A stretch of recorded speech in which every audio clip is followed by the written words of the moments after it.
Chanakya forum presents रणक्षेत्र। नमस्कार, रणक्षेत्र में आपका स्वागत है। मैं राम अवतार पांडे। नमस्कार, मेरा नाम है नृपेंद्र सिंह और आज रणक्षेत्र में हम बात करेंगे ईरान में बिगड़ते हालात को। इसके अलावा हम बात करेंगे किस तरीके से अमेरिका के बाद इजराइल ने भी यूनाइटेड नेशन और अंतर्राष्ट्रीय संस्थाओं से खुद को अलग किया। अमेरिका के ईरान से व्यापार करने वाले देशों पे 25% टैक्स लगाने के बाद भारत पर क्या असर पड़ेगा। सबसे पहली खबर पे आते हैं। ईरान के जो जुडिशरी के हेड हैं मोहसेनी एजई, उनका एक बयान आया है। उन्होंने बोला है कि जितने प्रोटेस्टर्स हैं जो इस एंटी खमेनेई प्रोटेस्ट में हिस्सा ले रहे हैं, सबसे पहले तो जिनको करीब 10,000 से ज़्यादा लोग गिरफ्तार हुए हैं इसमें, इस पूरे प्रोटेस्ट में, उन लोगों का जो भी मामला चलेगा, ईरान का जो कानून है, जो भी ईरान की मुस्लिम क्लर्जी का कानून है, ईरान का कानून मैं उसको इसलिए नहीं कहूँगा क्योंकि ईरान एक ग्रुप ऑफ पीपल जो इस्लामिक लीडर्स हैं ईरान के, उनके हिसाब से चलता है पूरा ईरान। ईरान के जो नियम हैं, जो कानून हैं, उनके हिसाब से बनाए गए हैं उनके लिए। मैं ऐसी चीज़ क्यों कह रहा हूँ, मैं एक चीज़ राम कंफर्म करना चाहता हूँ। ईरान में इंटरनेट बंद हुआ, सबको पता है। स्टारलिंक के जो सैटेलाइट्स थे वो किल शूट किया गया। रशिया या चाइना की जो भी टेक्नोलॉजी यूज़ की गई उनको किल शूट किया गया।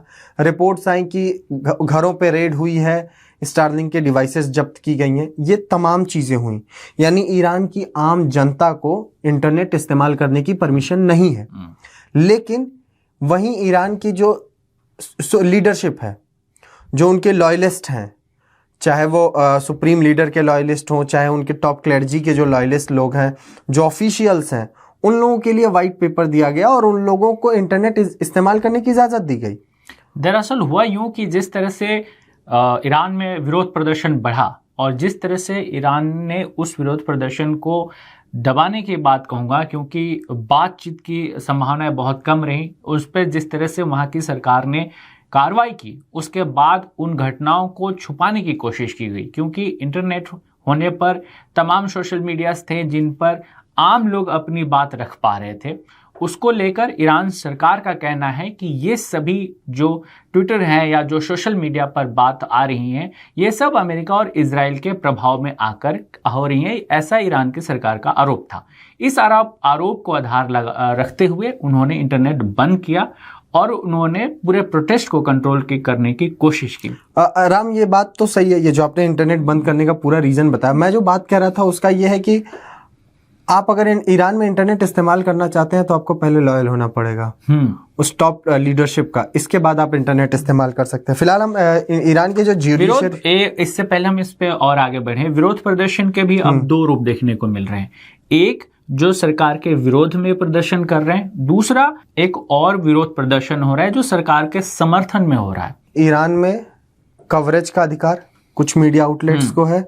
ईरान का इंटरनेट बंद है, यानी आम लोगों की आवाज़ ईरान के बाहर नहीं पहुंच रही है। ईरान में शूट एट साइट के ऑर्डर्स हैं, मशीन गन्स का इस्तेमाल हो रहा है, स्नाइपर्स का इस्तेमाल हो रहा है, ऐसी तमाम चीज़ें हो रही हैं। सरकार के समर्थन में प्रोटेस्ट हो रहा है, ये मुझे थोड़ी सी पछने वाली बात नहीं। हाँ, मतलब उनके समर्थन में भी एक खबर आई कि उनके समर्थन में भी कुछ लोग सड़कों पे उतरे। ये ईरानी मीडिया ने ये प्रोटेस्ट करवाया है। इन सब के बीच में अब ये एक बड़ी खबर आ रही है कि वहाँ के जो जुडिशियल चीफ हैं, उन्होंने कहा कि प्रदर्शन में शामिल होने वाले लोगों पर आरोप के लिए उनका जो ट्रायल है वो स्पीडी ट्रायल के तौर पर चलेगा और इसके बाद फैसले लिया जाएगा। ट्रंप ने जो वार्निंग दी ईरान को, ट्रंप ने अभी बोला ना कि आप लोग आप जो इंस्टीट्यूशंस हैं उन पे कब्जा कर लीजिए, आप लोग ये कीजिए वो कीजिए, हम आपके लिए मदद भेज रहे हैं। इन सब चीज़ों को जो ट्रंप की लगातार बयान आ रही है उसको देखते हुए एजई ने बोला है, if we want to do a job we should do it now, if we want to do something we have to do it quickly. उन्होंने कहा कि if it becomes late 2 months 3 months later it does not have the same effect.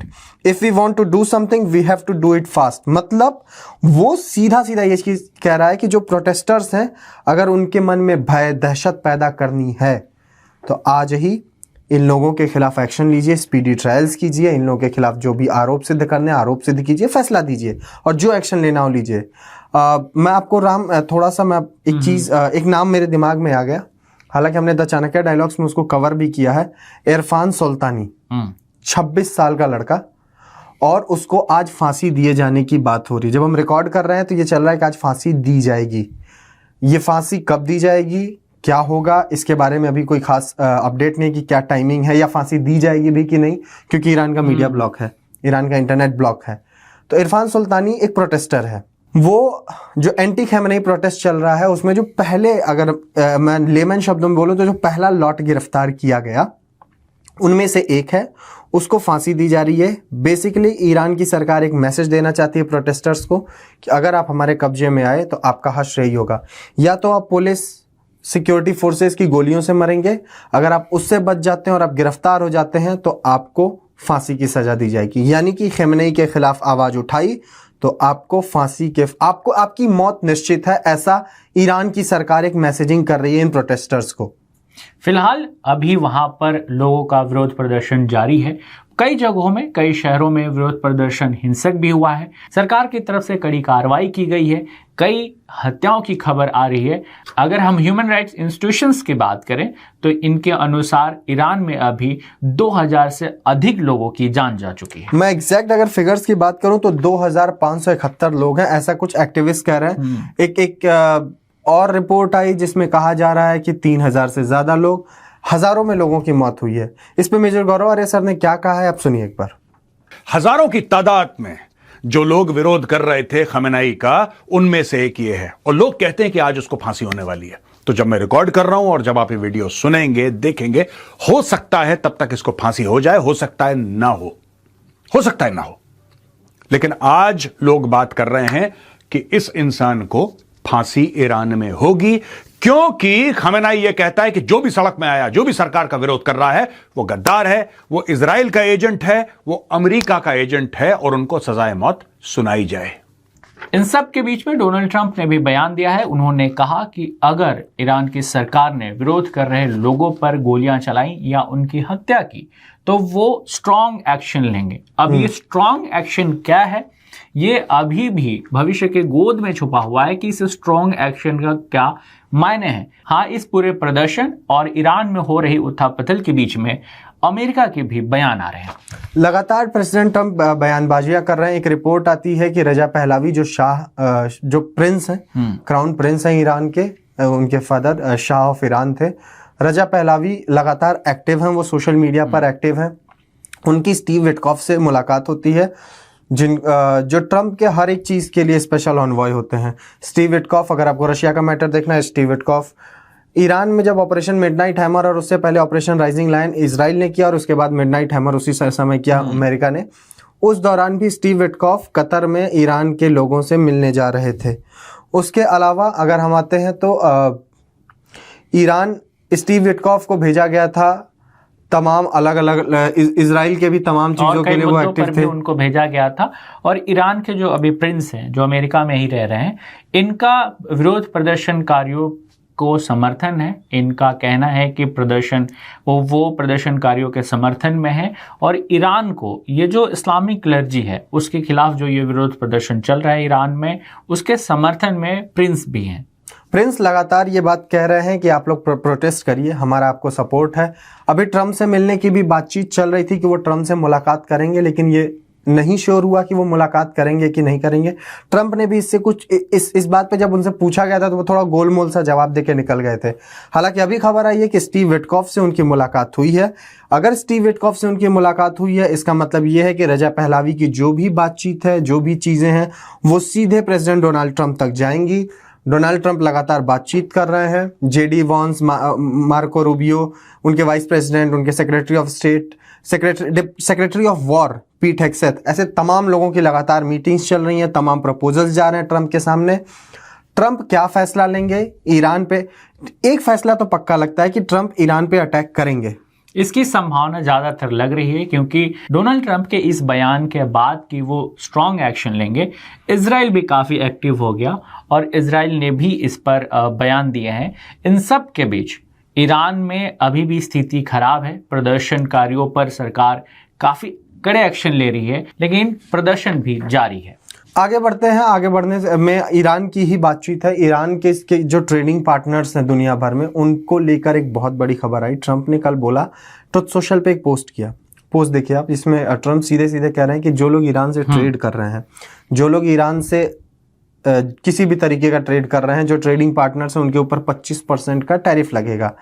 सबसे बड़ा सवाल ये है कि वो टैरिफ लगा पाएंगे या नहीं लगा पाएंगे। वो लगा उसे एग्जीक्यूट कर पाए या ना कर पाए, लेकिन उनके इस बयान के बाद जो ट्रेड डील्स थी उस पर असर पड़ना शुरू हो गया है। तो ये जो टैरिफ लगा है, टैरिफ का किस पर कितना असर पड़ेगा, कौन किससे कितना प्रभावित होने वाला है, ये जानने के लिए आपको ये वीडियो देखना जरूरी है। Trump's Iran tariffs puts China relations at risk, but India's largely safe. 25%. अच्छा, tariff threatened by US on countries trading with Iran.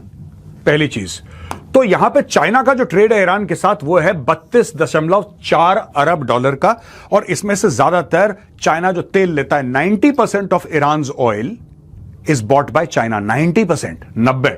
तो साहब ये देखिए साहब, ये है चाइना का 32.4, ये 32.4 अगर ये देखो तो ये फिगर है, ये वाला, राइट। अब इंडिया का बहुत कम है, 3.6। अगर दोस्तों आप ये 2.9% देखें इंडिया का, ये देखिए साहब 2.9%, तो दिस 2.9% इज बेसिकली दिस, ये है इंडिया का 2.9%, सीधा देख सकते हैं आप।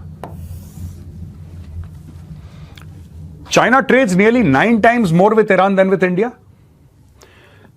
0.26% Iran share of India total exports in 25-26। तो भारत का जो ट्रेड है ईरान के साथ वो ना के बराबर है। अब जो बड़े बड़े देश हैं जो ट्रेड करते हैं ईरान के साथ, जिनका मोटा ट्रेड है, भारत से कहीं ज्यादा ट्रेड करते हैं ये लोग ईरान के साथ, वो लोग कौन से देश हैं?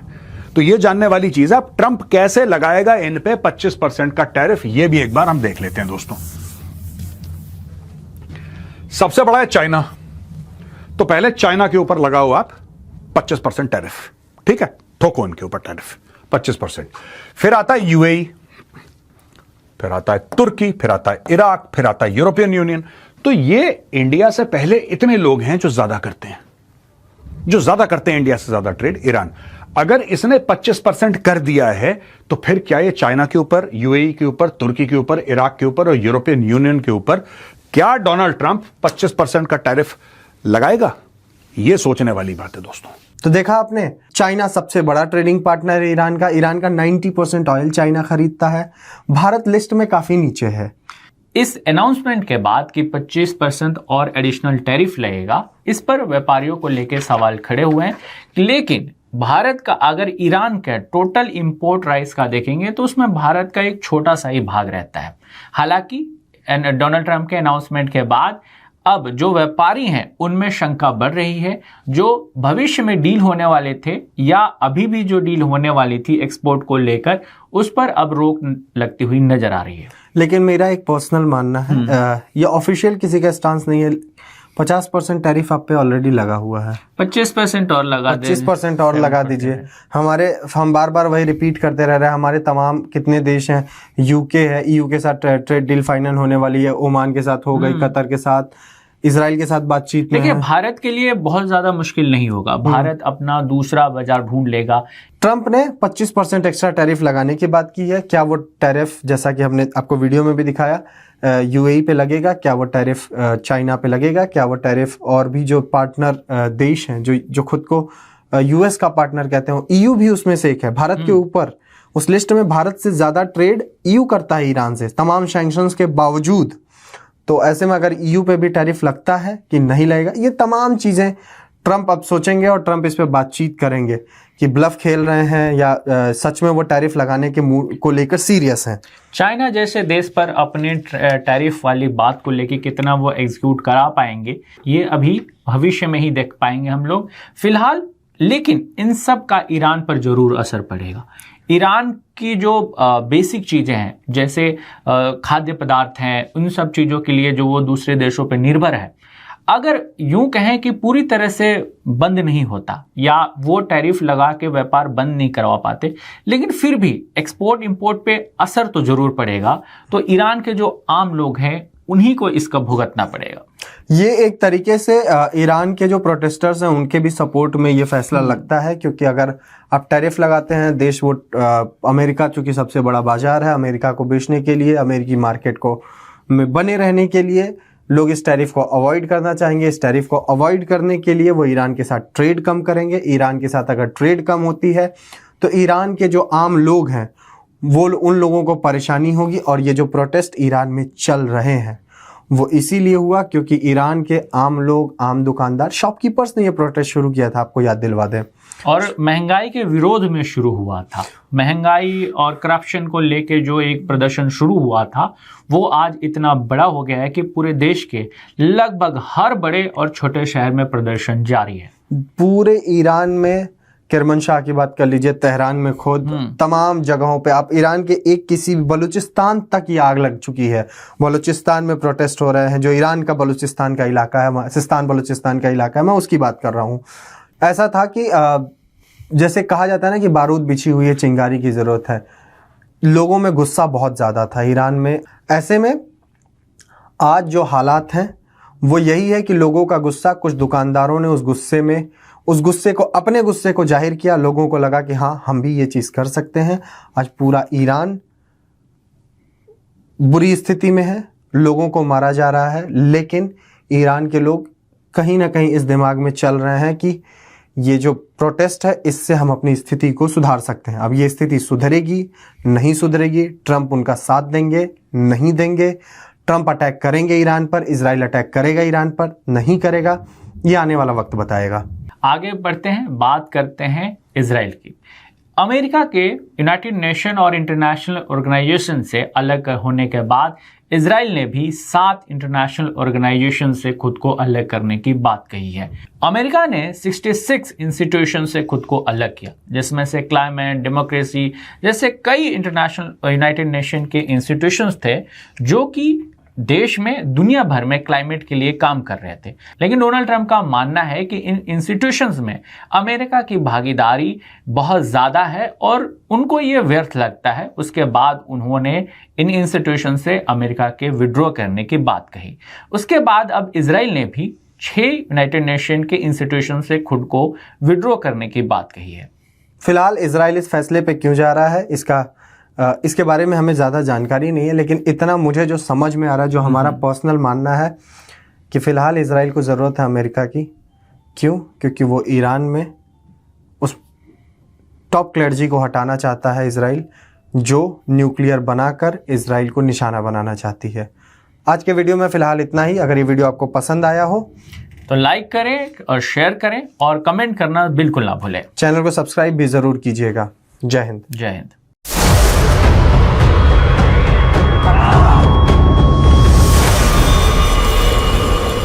Chanakya Forum presents Ranakkshetra.